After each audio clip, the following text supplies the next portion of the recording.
Hey, how you guys doing? Hello. Welcome back, and thanks for joining us again for the weekly dev chat. Glad you could all make it. And this week we've actually got a guest for you. We're going to bring Zyad on to ask some of the questions or answer some of the questions that you guys had, and some of the other things we're going to talk about. Yeah, we've got a lot of stuff planned today. We've been working really hard on all the different things that were submitted over beta, trying to get that. We'll touch upon that a little bit, and then we'll go from there. But I guess we started a little bit late. John and I have been trying really hard to get Andrew to get everything rolling this morning, you know, so he's always trying to delay us, you know, and push things back. But anyway, we might as well go ahead and start with the trivia. Those of you who haven't got I don't know if there's anyone here that doesn't have a shirt yet, but I guess you could always win a second one, I suppose. Yep. Okay, but, so let's go ahead and go into the trivia. Yeah, let's pull it up. All right. So, trivia.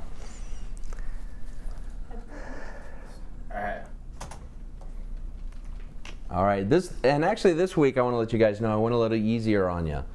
So last week got some complaints internally that I was a little too obnoxious. And let's make this clear. These are all games that John and I have played and loved. So correct. Straight out of our repertoire. Correct. So all right, let's go on. Let's go over the rules real quick. Again, only win one shirt. Get the info to Sonia if you have any questions. All right, let's go ahead and start it. Oldie but a goodie. What was the name of the accessory, the official name of the accessory that was used for the original NES for games like Duck Hunt and Hogan's Alley? The name of the accessory. Yeah. And what were the primary colors of the accessory, not including the cord? Pedro, that is correct. Pedro's got the name, but not the color. What are the colors? Be set. Gray and orange. Very good, very good. The NES Zapper, and it was gray and orange. So actually the original one was all gray and it had an orange handle, and then the refurb was had actually an orange barrel. So that's a little bit of nerddom for you. So second question. All right, this one's a good one. What game is this cover picture from? There you go. Ex Nihilo, and the next question. What year did it come out on NES? Not the arcade, but on the Nintendo Entertainment System. No. Close, but no cigar. Man, everybody's all around this. There we go. Go ahead and bring it up, Drew. Gemini, good job. Nice. Looks like Gemini's got him a shirt. Woo! Either that, or he's just going through the years pretty quick. Yeah. All right. Yeah, he won. It's good. He got them both. All right, good deal. So now for my questions and my obnoxious questions. Go ahead and hit it, Drew. So what game featured a convict dropping bombs that had you catch them in a tub of water? And B, what company released this game?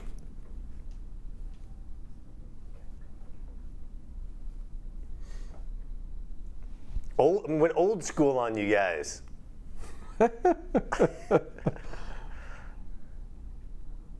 Yeah, I think old, like 80s old. Okay, do I have to give you a hint already? Atari 2600. Not that old. Come on, guys. Yeah. Wow. Man, am I the only one that owned this cartridge? Seriously. This one is obnoxious. Okay, I thought it would be easy. There you go. Yep. Rocksec. Atari Kaboom. Rocksec got the name, but who is it? Who made it? Who is the company's name that was on the cartridge? And it's Activision. Rocksec got them both. So Rocksec's the winner of that one. Good job. Man, that was a lot harder than I thought it was. I can still picture that cassette in my mind right now, man. Yeah, I will. I can confirm that on Frag. Yeah, yeah. Uber nerd. Yeah. Okay, well, I took it easy. Okay, I went kind of more modern on the next one, so go ahead and hit it, Drew. That's it. So name at least 3 of the 5 things that were different from the original Ninja Gaiden in the release of Ninja Gaiden Black. Awesome, awesome game. And it had a subsequent release called Ninja Gaiden Black. They changed up a few things in it. 3D. And it wasn't 3D vicariousness. You gotta be specific. These are features. These aren't actual gameplay mechanics. They're features. It didn't add black to the game, to the name. Practically, though. You guys didn't. Come on, man. You guys. Wow, we got some slow Googlers. Man. Either that or they're a little burnt on it. I would have been at the midnight release for this game.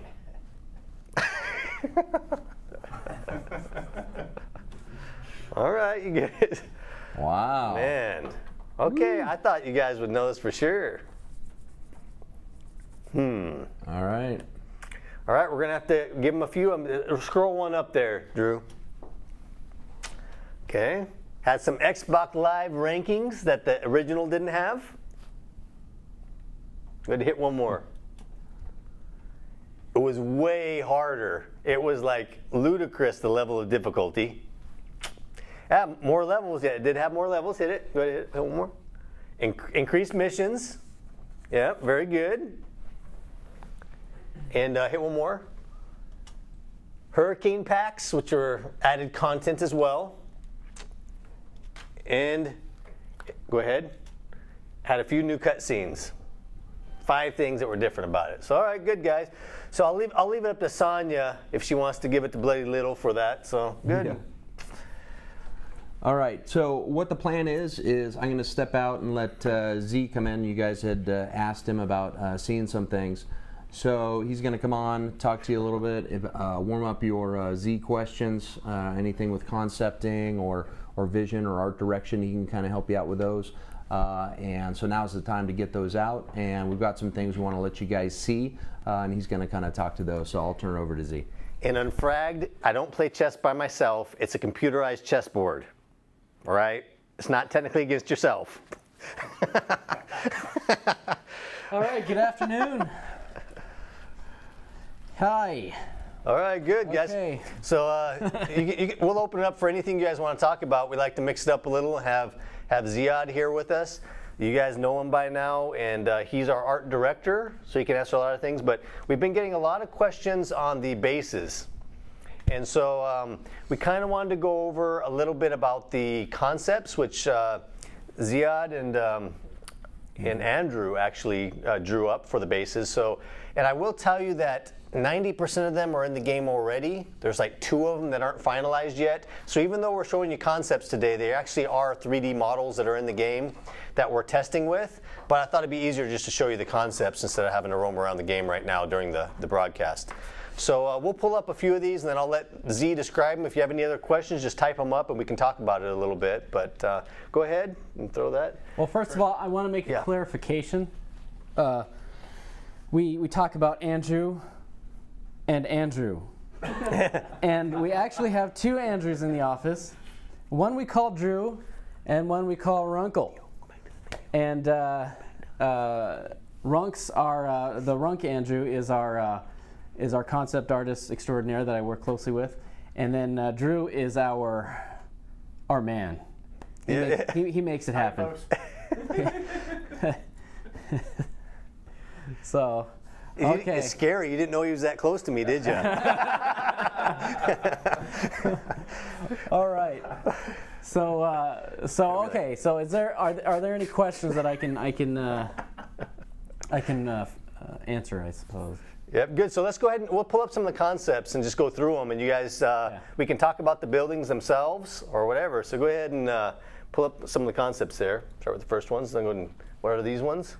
Right now, what we have. Okay, so yeah, these are some of the human bases. What we have here is a mining concept and a base, the command center concept, and if I can look more closely, we have the Power station. Oh my goodness, the power station. So anyway, what's interesting about this is we've got a certain look that obviously we've got 3 factions with 3 different looks, and we decided that one of the greatest differences that we would do between the 3 was, if you can envision this, is the human very angular in their themes, in their design themes. The Rodon very spiky and carapaced, and then the Salent very smooth and glowy. So so that's probably what you'll see in some of these. Now, granted. And Get Cooped asked, are the buildings dynamically destructible like games like Battlefield? Not exactly like Battlefield. You obviously, the object is to destroy the bases so you can put your own bases up there, but there are destructible components to them, that each one of them that you have to, I guess you'd say, critical points that you can destroy on the bases to set them afire and ultimately lend to their being eradicated from the map. So what we have here in this next view is some more. We have a total of 6 drop ships. We call them drop ships, but they're the armament buildings. But here are the second 3. Right here we have a med center, and then an armory and a mining node. And there you can see kind of the idea where we're going with. And all these buildings are actually supposed to be. You're supposed to be able to actually enter them. You can actually enter them and play in them too, and as they give you certain buffs and things like this. So here's. And Pedro Prime asked, do we get an animation that shows them getting raised to the ground? You get an explosion right now, currently, when we're testing it. The animation, there are things that indicate different levels of destruction, Pedro, I can tell you that much. So yes, you can see how much it's being attacked. Excellent. Right here, the last ones. Excuse me.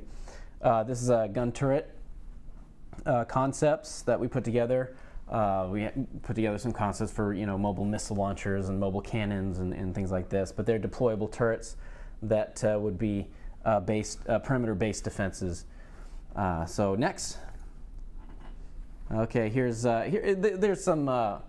Explanation drawings, some presentation sketches on how we think these things would work. We finally settled with kind of, we went with the modern tact. We went with a drilling laser beam. It's kind of a common theme throughout all 3 factions.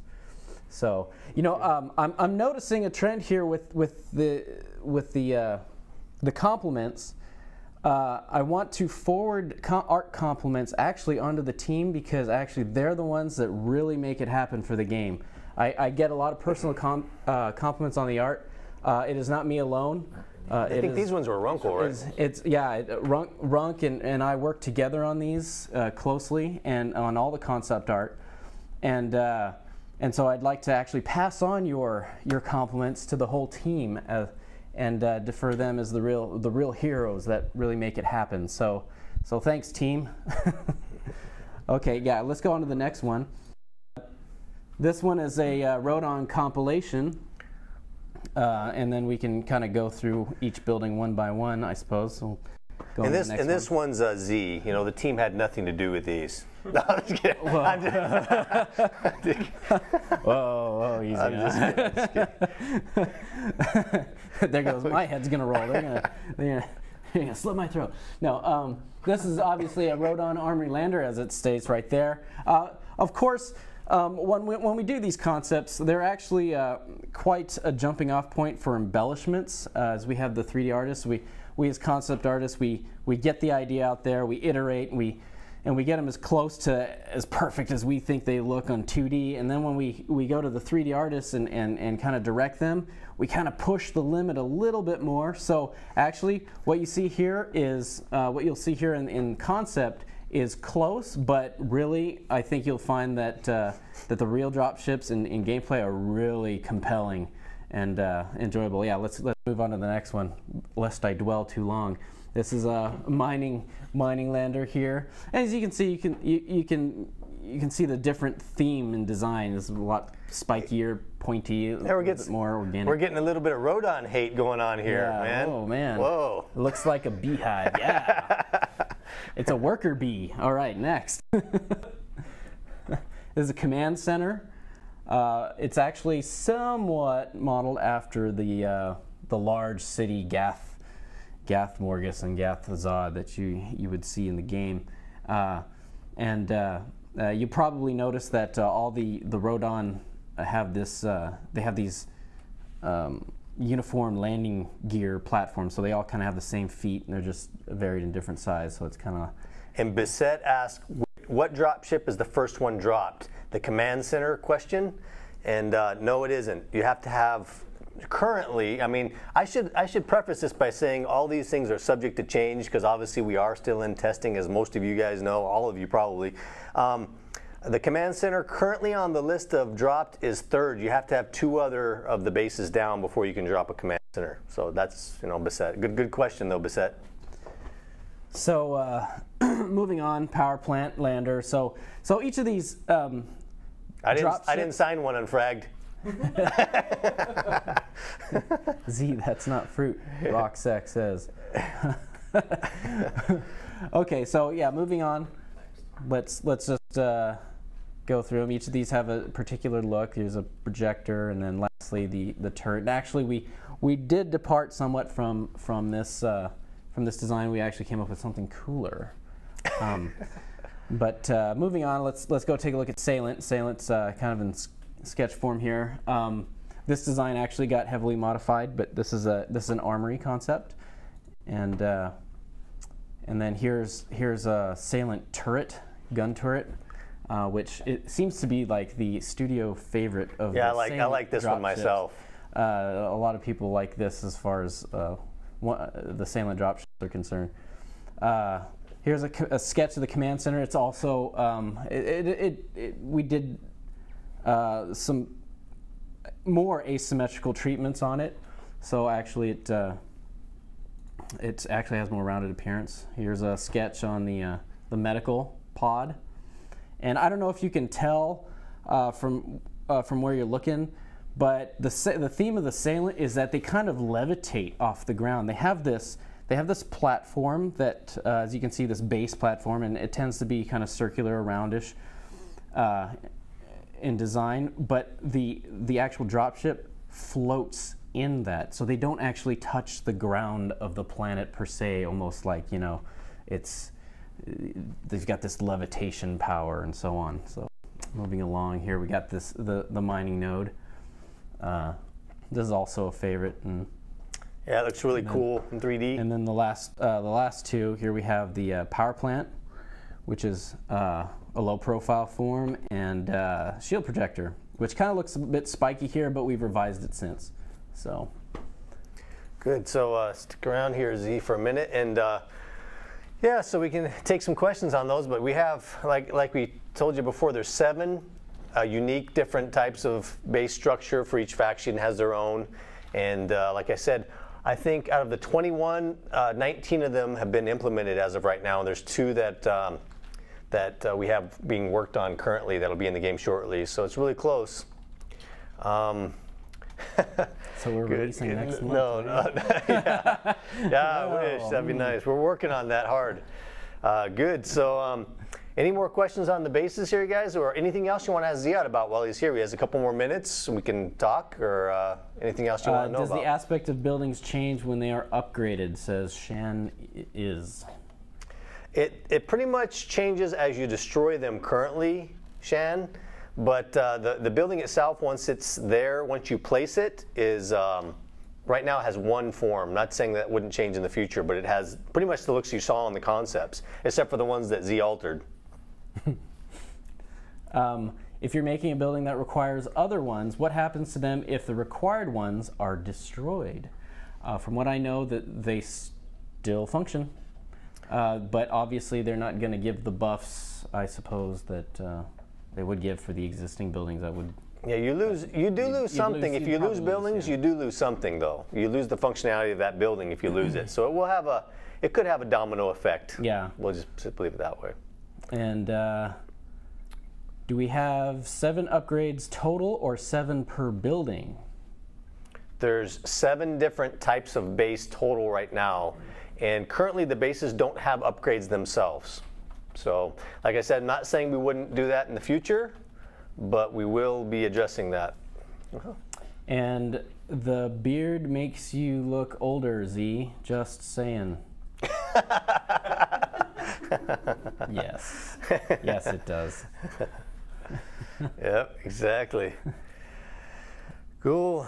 All right. Well, thanks a lot, you guys. We'll excuse Z to get back to the old drawing board, literally. It was good talking to you, and hope to talk to you again soon. Good. So we got a couple more things here. We going to throw one thing out to you guys here before we go to the questions. We have a lot of questions from the forums and from you guys this week. But before we do that, we wanted to throw up something. You know, I've been taking a lot of flack for the orange UI, and so we wanted to rectify that. And so we wanted to actually throw up a UI concept. We have our UI designer Brent who actually knocked this out this week. I wanted to see what you guys thought of it. So let's pull that up and take a peek at it.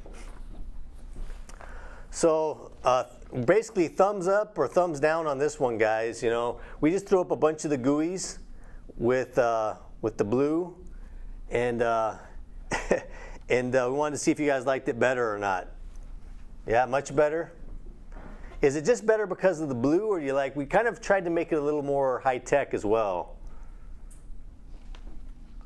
So I don't know. We're getting a lot of thumbs up. Yeah, a lot of you guys saw it. A lot of you guys saw it in the game. So good. So all right, cool. So we'll go ahead and switch back there, Drew. Good. Thanks.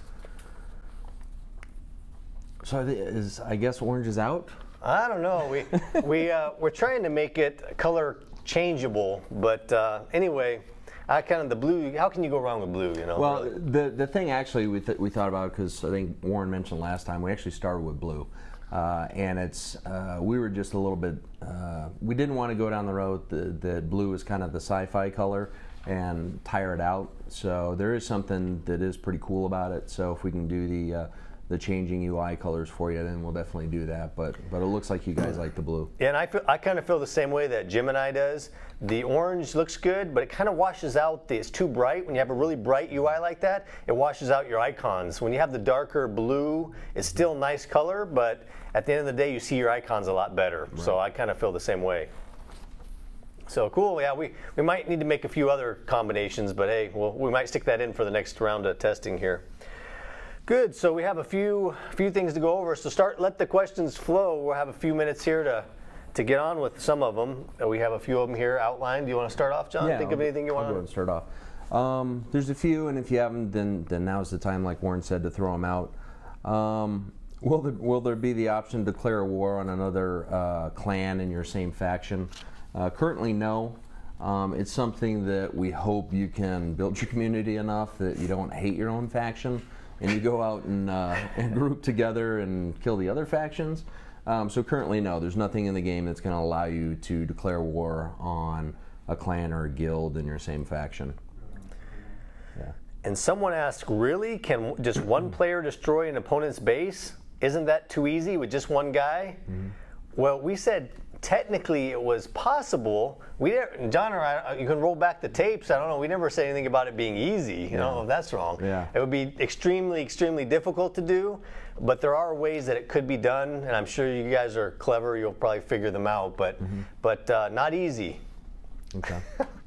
There's another question about the kind of the border zones of each world, and basically you will, in essence, you'll have a mode of basically space travel. You'll basically port to them, a la similar to what kind of Dark Age of Camelot did. But basically, you'll have an area in your main city that will allow you to port to the other factions' worlds as well to Dominus. Okay.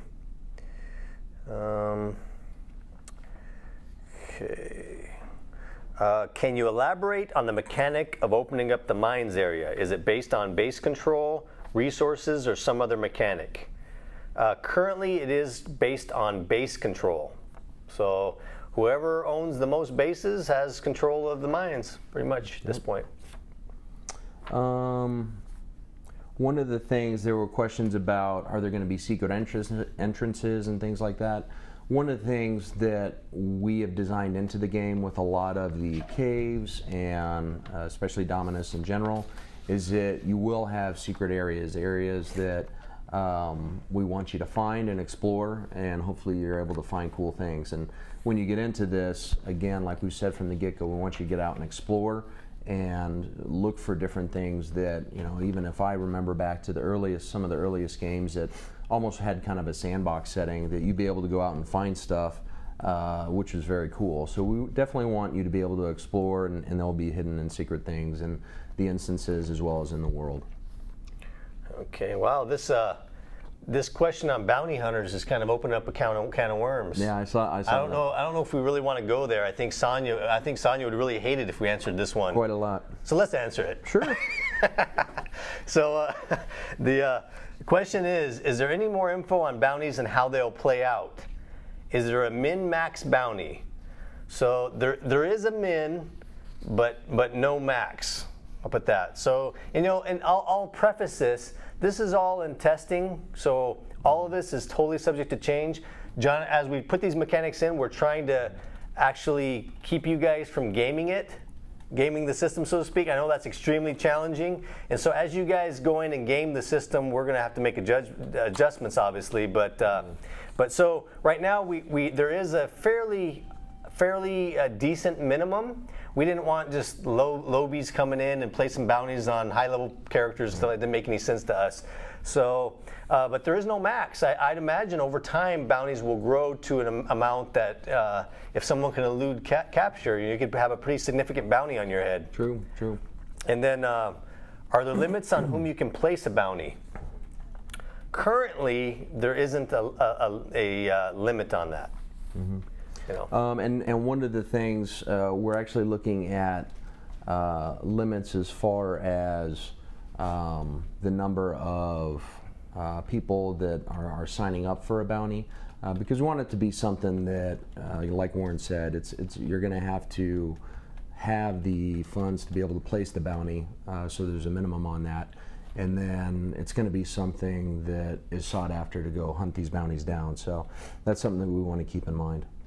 Okay, and let me see here. And excuse me. There's a question about stealthers climbing over walls. There currently isn't a climb mechanic as far as, mainly because by the time you would be PvPing, you'll have a jetpack, or you should if you've gone through the content. So not per se as it was used in some games. Maybe something we explore later on, but as of right now, there's no climbing mechanic. Okay, cool.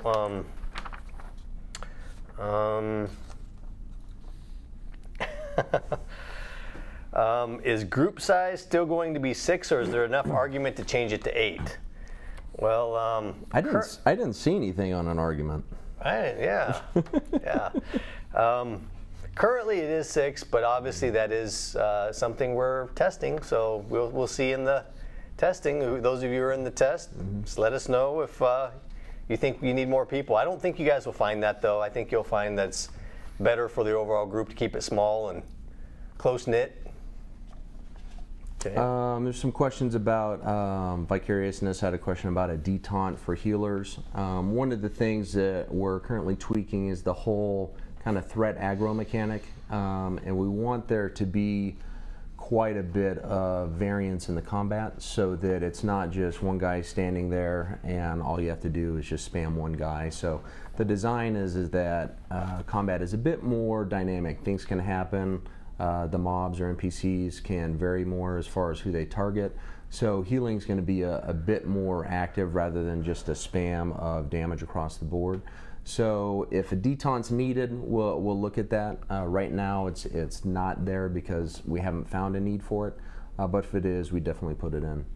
And Prime to you asked if someone has more than one bounty on them at a time from multiple people, does that person that takes the person out cash in on multiple bounties?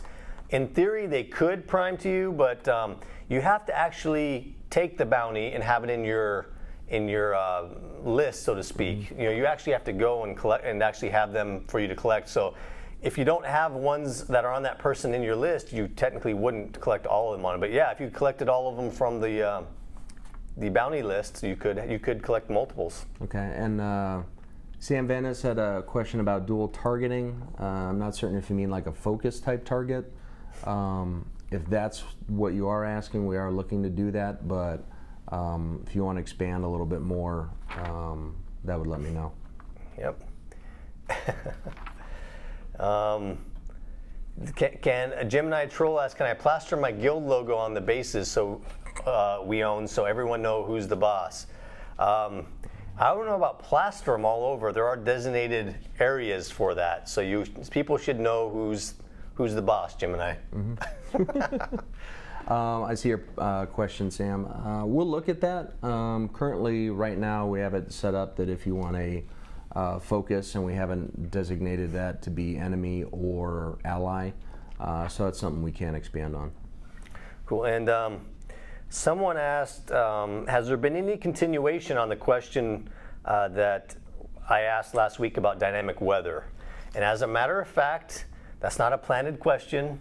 That there has been continuation. We've been exploring day-night cycles, and currently we have rain and lightning that goes off pretty well. So we are trying to integrate that into more of our maps, and that's, yeah, we're actually doing a lot of R&D on that right now. We have a couple people on our team that are looking very heavily into that. So I think it feels pretty good, actually, the different cycles and things. But anyway. Yep.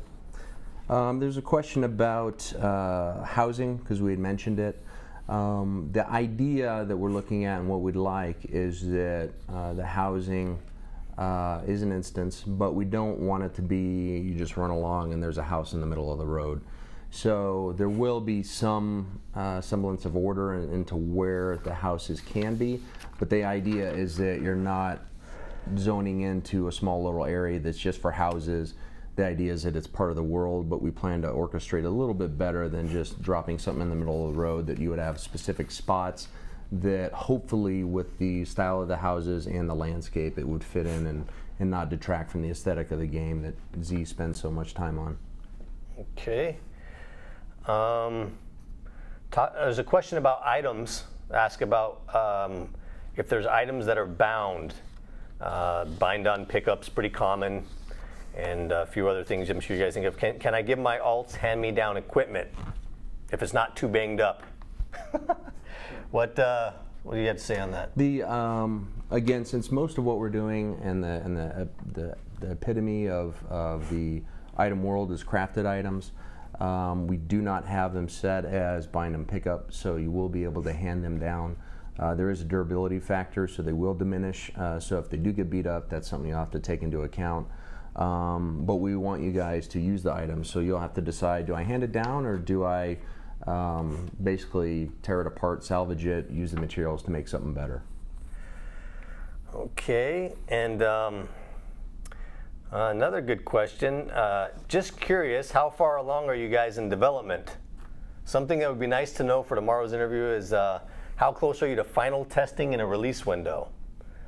Man, that's straight to the point. Yeah.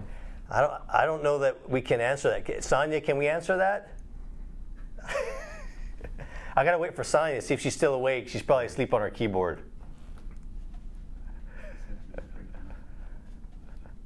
Okay. Yeah. The thing is, I can tell you guys that we're testing right now. Some of you guys were in them. We're testing quite heavily right now, and you know, we. How do I put this? So, yeah. We will release it whenever the testing indicates that the game is well tested. Yeah. At the end of the day, we want to bring as good a product to you as we can. So those are the stipulations. Oh goodness, Sonia. Yeah. Okay, good. So Okay. There's a couple questions about healing. One regarding the LOS abilities. That right now there may be some instances with the chained abilities that, especially in the Dominus setting or a setting where there's a lot of PvP going on, keeping an active LOS with someone like in a frontal arc may be challenging. So rather than break that, it may be good or maybe something that we want to look at to allow that to expand outside of it. Currently, it is LOS only and it is a specific arc, but that's something that we can look at and expand if it turns out that it's probably more functional for combat and for the PvP-oriented stuff to be able to orchestrate and move around more. There's also another question about the detect cloaking, that our abilities are either going to be active or passive. Passive meaning it's always on, active meaning basically you have to hit a button to start it. So on that one it is an active ability that you have to press the button to get it to go. And Q Dills asked, can you expand on when you think the next milestones will happen, such as open beta, etc.? And that's a good question. I mean, we can't announce it on here. We had testing last weekend that went pretty well for an early on test. The open beta won't be for a while. The closed tight-knit beta, couple hundred people or less, is actually working really well right now. We get a ton of really good feedback. We have awesome testers. And that's not to say that Sonia won't be adding them per phase. She'll be adding other people. But right now we're fixing a lot of the things that were reported. And so in lieu of releasing it again and repeating a lot of the same things that you guys experienced last week, we actually are extending it for one more week. So I know you guys probably won't be happy to hear this, but we're shooting for next Friday as the release of the phase 3, if you will, beta. We're trying to get enough new stuff in there for you guys to experiment with, and we're trying to fix all the things that were annoying the first time around. Overall, though, I think it was a really good phase 2 test. I mean, people were doing a lot of great stuff in there. We got a lot of good things reported. So plan on next Friday. We'll have some more stuff for you to play around and test, those of you who are in it. And then Sonia will be working on the list and things like that. But as far as your question, Q Dills, the open beta stuff, that's probably a few months away, I would say. You know, we have a lot of testing to do and get the other factions online and fighting with the Rodon, actually. So we'll be testing all of that. We want to make sure it feels good before we do anything like that. Yep. There's a question about AoE damage on players. Get cooped. As far as the way that AoE currently works and the way it's designed is when you have an area effect, anybody within that's an enemy is going to basically have a separate hit roll, and the mitigation will be based on their individual stats, items, all that stuff. So it won't be a blanket number across everybody. It'll be applied to each person independently. And Prime to you ask a question for the testers. Do our beta tunes get reset, or are they still there? I hate to break it to you, Prime to you, but currently the plan is to do a reset. And I'm not saying that will happen from phase to phase, but I will tell you, just to get a little more in depth, what happened on this last phase 2, there was a lot of people who had tunes from previous earlier tests in other areas that they would log in with. They weren't creating new ones. And so we had to forcibly make every tune go to the test area. So as you guys know, as people died or reset or had any other kind of issue where they reset their character, it would go to that one dark room in the middle of the map. Well, that really technically wasn't a bug. It was because we were forcing you guys to go to that map. Well, the solution to that, unfortunately, is wiping out all the characters. So I'm not saying we'll do that every test, but for the next one, we kind of have to get rid of all the old ones so that we don't have that problem anymore. So sorry about that. Yeah, and there'll be some changes in the itemization on the next test that we're looking at. So you'll notice different stats and different things just in an attempt to get more into how we're doing the variation in the items and the different grades and ranks and all that. So for those of you in the test, you'll see that. And our coders right now, our programmers, are actually currently putting in a nerf Pedro equation so that he'll level slower. and this time, Pedro, I'll put some super expensive Uber weapon at some vendor way off for you. Now we had several people that maxed out phase 2, so to speak. A lot of you guys are pretty awesome, so good. Yep. Good deal. All right, so all right, let's see here. Yeah, there should be a lot more things for you guys to test next time as well, so it should be fun. It should be fun. I always have a good time just kind of peering in and watching what you guys do. There were some questions about animations. As far as the death animations, characters will have a death animation. You won't just go limp. And it's one of those things that right now, as we go in and tweak with each test, we look at animations, we look at effects, we look at the abilities, how they perform. So this is something we're continually tweaking. And you'll see as you go through the tests, hopefully you'll see a dramatic improvement in specific areas. A lot of them are excellent as they are now, but we still try to push that forward. Exactly. And Shan asked about equipment compare in the UI. That is currently slated, but it's not in there yet, Shan, as you know. I mean, you wouldn't be asking the question, I guess. But yeah, we will have that for sure. Yep. Okay. Cool. Zarian, how many titles at launch? Lots of them. I don't know exact number yet, but we've got a whole bunch, already. So. Best way to get your names in the hat is be active on the forums and get with Sonia. And if it's something that your computer will meet the specs and you can give us good feedback that's actionable, we definitely would like you in the beta. Yeah, for sure. These early ones have a lot to do with the forums, but we keep everyone. We actually select a few randoms from the site every time, and I'm sure it'll just expand as testing goes on. We have a lot of phases planned. So. The answer to just about everything is get with Sonia. So. All right. Yep. Good. So, a few more questions if you guys have them, if you want to throw them out. As far as metrics, currently there's no metrics for you guys to see that are going to track your stats or different things.